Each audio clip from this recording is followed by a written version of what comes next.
Hello friends, मैं हूं आपका दोस्त doctor Darshan Bangia, guild coach and tarot Dattu. आप सभी का 30 डेज हैप्पीनेस चैलेंज में 24th एक्टिविटी में स्वागत है। अगर आज आप किसी भी वजह से किसी भी तरह से इस वीडियो को फर्स्ट टाइम देख रहे हैं, सुन रहे हैं, हमें फर्स्ट टाइम सुन रहे हैं, तो प्लीज़ इसके डिस्क्रिप्शन में जाइए और इसकी फर्स्ट इंट्रोडक्टरी वीडियो से लेकर बाकी सभी एक्टिविटीज़ को करते हुए फिर इस एक्टिविटी तक पहुंचे।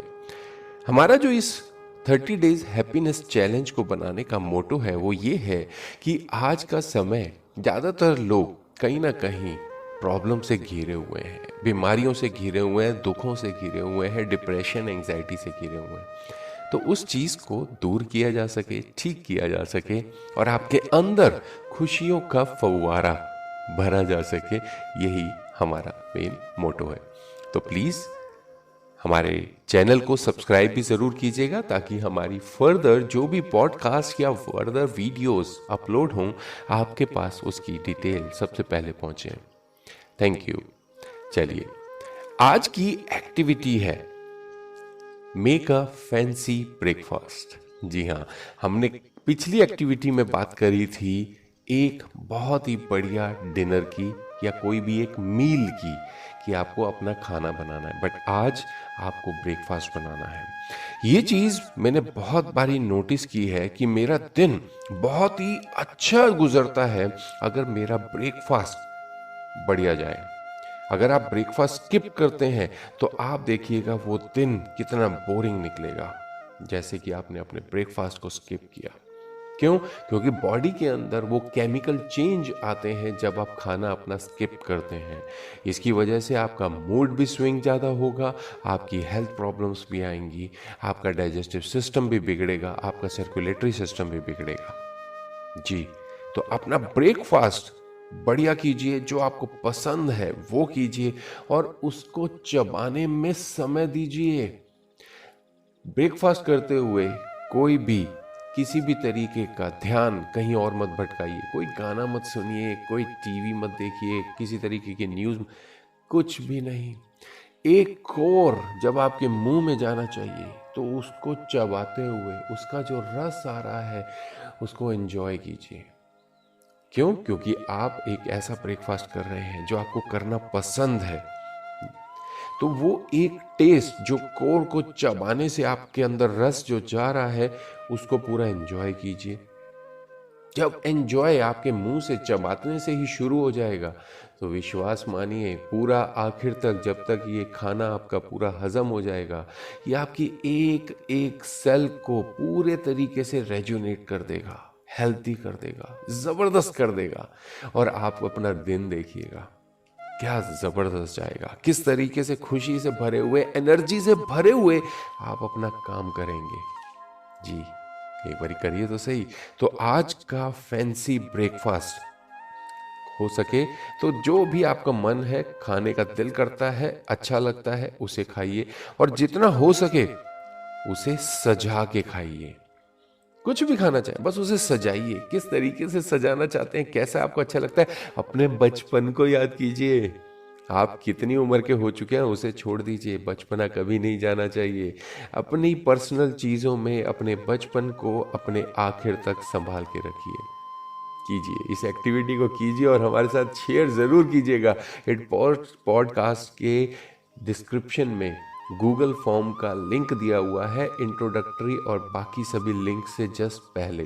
तो अपने बारे में ज़रूर शेयर कीजिएगा कि किस एक्टिविटी से आपको करने से कैसा मज़ा आया, कैसा आपको अच्छा लगा, किस तरीके से चेंजेस आपने अपने अंदर फील किए। चलिए अब चलते हैं हमारी आज की मोटिवेशनल स्टोरी की तरफ। आज की मोटिवेशनल स्टोरी का शीर्षक है तीन पुतले। ये एक लोक कथा है जो कि हमारे देश में बहुत समय से चलती आ रही है। हो सकता है किसी न किसी और दशा में भी आपने या किसी और लोगों का नाम रखकर इसे आपने सुना हो, बट ये लोक कथाएं हमारी ज़िंदगी का हिस्सा थी, हमारे को सीखने में बहुत फ़ायदा मिलती हैं। इसी वजह से ही हमने ये मोटिवेशनल स्टोरीज़ का ग्रुप आप लोगों के लिए बनाया था कि यहाँ से आप कुछ अच्छी चीज़ें सीख सकें और अपनी ज़िंदगी में इस्तेमाल कर सकें। महाराजा चंद्रगुप्त जी का दरबार लगा हुआ था। सभी सभासद अपनी अपनी जगह पर विराजमान थे। महामंत्री चाणक्य दरबार की कार्यवाही कर रहे थे। महाराजा चंद्रगुप्त को खिलौनों का बहुत शौक था। उन्हें हर रोज एक नया खिलौना चाहिए था। आज भी महाराज जी के पूछने पर कि क्या नया है, पता चला कि एक सौदागर आया है, कुछ नए खिलौने लाया है। सौदागर का यह दावा है कि महाराज या किसी ने भी आज तक ऐसे खिलौने ना कभी देखे हैं और ना कभी देखेंगे। सुनकर महाराज ने सौदागर को बुलाने की आज्ञा दी। सौदागर आया और प्रणाम करने के बाद अपनी पिटारी में से 3 पुतले निकालकर महाराज के सामने रख दिए और कहा कि अन्नदाता, ये तीनों पुतले अपने आप में बहुत विशेष हैं। देखने में भले एक जैसे लगते हैं मगर वास्तव में बहुत निराले हैं। पहले पुतले का मूल्य 1,00,000 मोहरे हैं, दूसरे का मूल्य 1,000 मोहरे हैं और तीसरे पुतले का मूल्य केवल 1 सोने की मोहर है। सम्राट ने तीनों पुतलों को बड़े ध्यान से देखा। देखने में कोई अंतर नहीं लगा। फिर मूल्य में इतना अंतर क्यों? इस प्रश्न ने चंद्रगुप्त को बहुत परेशान कर दिया। हार के उसने सभासदों को पुतले दिए और कहा कि आप इन पुतलों के बारे में क्या समझ सकते हैं, मुझे बताइए। चंद्रगुप्त ने जब देखा कि सभी चुप हैं, कोई सुलझा नहीं पा रहा है इस गुत्थी को, तो चंद्रगुप्त ने उसी प्रश्न को अपने गुरु और महामंत्री चाणक्य से पूछा। चाणक्य ने पुतलों को बहुत ध्यान से देखा और दरबान को 3 तिनके लाने की आज्ञा दी। तिनके आने पर चाणक्य ने पहले पुतले के कान में तिनका डाला। सबने देखा कि तिनका सीधा पेट में चला गया। थोड़ी देर बाद पुतले के होंठ हिले और फिर बंद हो गए। अब चाणक्य ने अगला तिनका दूसरे पुतले के कान में डाला। इस बार सबने देखा कि तिनका दूसरे कान से बाहर आ गया और पुतला ज्यों का त्यों रहा। ये देखकर सभी की उत्सुकता बढ़ती जा रही थी कि आगे क्या होगा। अब चाणक्य ने तिनका तीसरे पुतले के कान में डाला। सबने देखा तिनका पुतले के मुंह से बाहर आ गया और पुतले का मुंह एकदम खुल गया। पुतला बराबर हिल रहा है जैसे कुछ कहना चाहता हो। चंद्रगुप्त के पूछने पर कि ये सब क्या है और इन पुतलों का मूल्य अलग अलग क्यों है, चाणक्य ने उत्तर दिया, राजन, चरित्रवान सदा सुनी सुनाई बातों को अपने तक ही रखते हैं और उनकी पुष्टि करने के बाद ही अपना मुंह खोलते हैं। यही उनकी महानता है। पहले पुतले से हमें यही ज्ञान मिलता है और यही कारण है कि इस पुतले का मूल्य 1,00,000 मोहरे हैं। कुछ लोग सदा अपने में ही मगन रहते हैं, हर बात को अनसुना कर देते हैं। उन्हें अपनी वाह वाह की कोई इच्छा नहीं होती। ऐसे लोग कभी किसी को हानि नहीं पहुंचाते। दूसरे पुतले से हमें यही ज्ञान मिलता है और यही कारण है कि इस पुतले का मूल्य 1,000 मोहरे हैं। कुछ लोग कान के कच्चे और पेट के हल्के होते हैं और कोई भी बात सुनी नहीं कि सारी दुनिया में शोर मचा दिया। उन्हें झूठ का कोई ज्ञान नहीं, बस मुंह खोलने से मतलब है। झूठ सच का कोई ज्ञान नहीं, बस मुंह खोलने से मतलब है। यही कारण है कि इस पुतले का मूल्य केवल 1 मोहर है।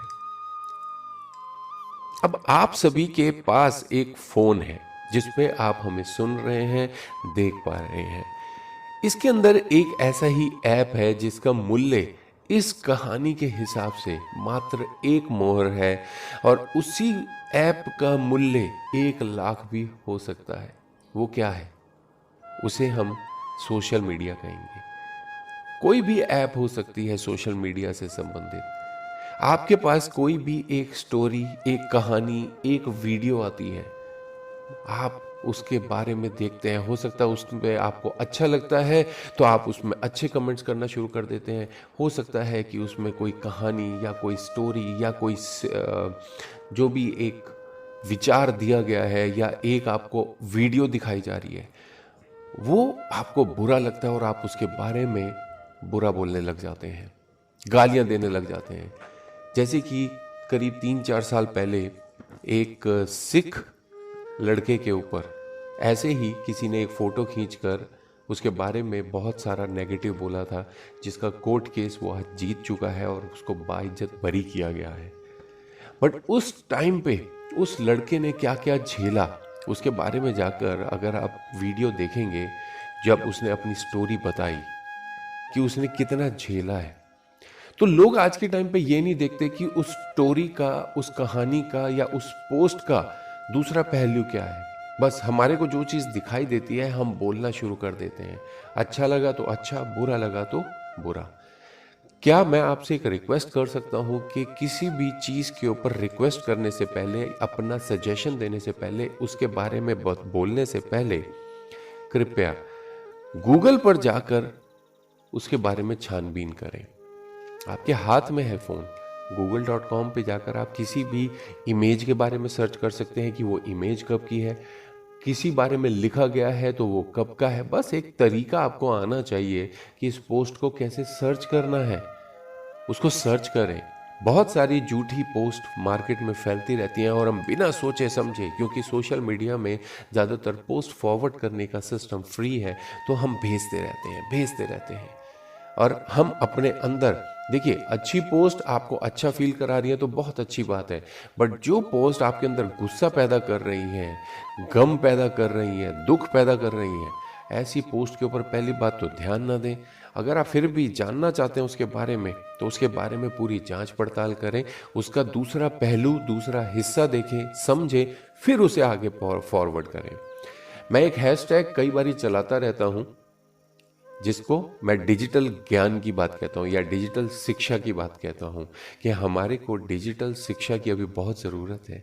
इस ऑनलाइन मीडिया को, सोशल मीडिया को किस तरीके से सीखा जाए, समझा जाए, इस्तेमाल किया जाए, वो समझना बहुत ज़रूरी है। तो आपको भी अगर मेरी बात अच्छी लगी तो प्लीज़ इस पॉडकास्ट के लिंक को जितना ज़्यादा हो सके शेयर ज़रूर कीजिएगा, ताकि हम भारतीय लोग इस डिजिटल शिक्षा में आगे बढ़ सके, कोई हमारा फ़ायदा ना उठा सके। हम इस सोशल मीडिया का फ़ायदा उठाएं अपनी ज़िंदगी को खुश रखने के लिए, जानकारी, अच्छी जानकारी लोगों तक पहुंचाने के लिए। क्योंकि अगर आपके हाथ में ये एक पावर के तरीके से दिया हुआ है, इस पावर को अच्छी चीज़ के लिए इस्तेमाल किया जाए, लोगों को जोड़ने के लिए इस्तेमाल किया जाए, लोगों तक अच्छी शिक्षा, अच्छी जानकारी पहुंचाने के लिए इस्तेमाल किया जाए। कल फिर मिलेंगे एक नई मोटिवेशनल स्टोरी के साथ।